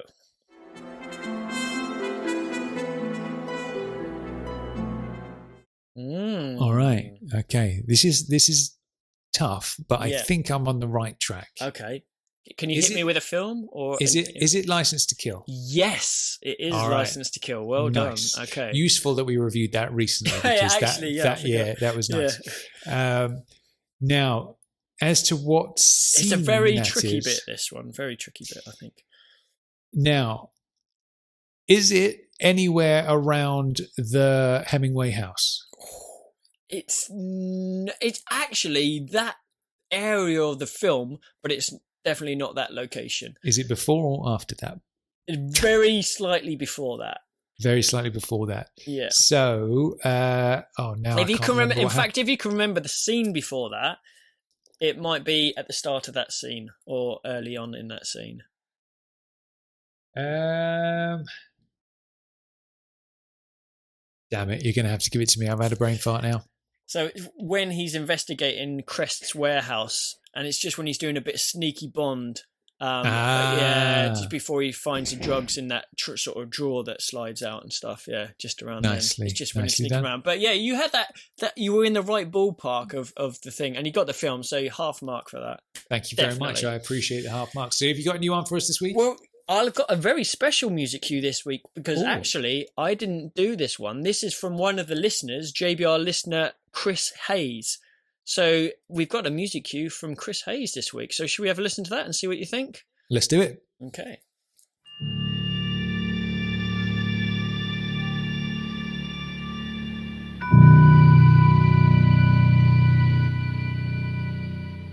Okay, so what do you think of that one then, Tommy? Ooh. It's powerful, isn't it? It is powerful. It is, because those are the Bond notes, aren't they? It's like, it's the din, but quite what that is, I'm not really sure. That's a good one. Nice one, Chris Hayes, for sending that in. Yeah, Definitely. all right. Yeah, all right. I feel like there's got to be an 80s one, I think, but I might be wrong. But nice one, Chris. Good stuff. Chris Hayes, that is. Good stuff. So, Chris, that about winds up today's episode, doesn't it? GoldenEye Part 1. Yep. We'll be returning with GoldenEye Part 2, obviously, next week. We're going to split GoldenEye into multiple parts, aren't we, this time? We are. A little bit further than usual. This is it. We're going to do a 3-parter. I think we've done a 3-parter for a few of them, but basically we're going in chunks of 3. So we're going to have the first third, which we review today, middle third next week, and then obviously the final third the week after. So yeah, I mean, going on today's sort of evaluation of the film so far, psychological evaluation, I think I'm looking forward to the middle chunk to see if it sort of stands up to the first section, really.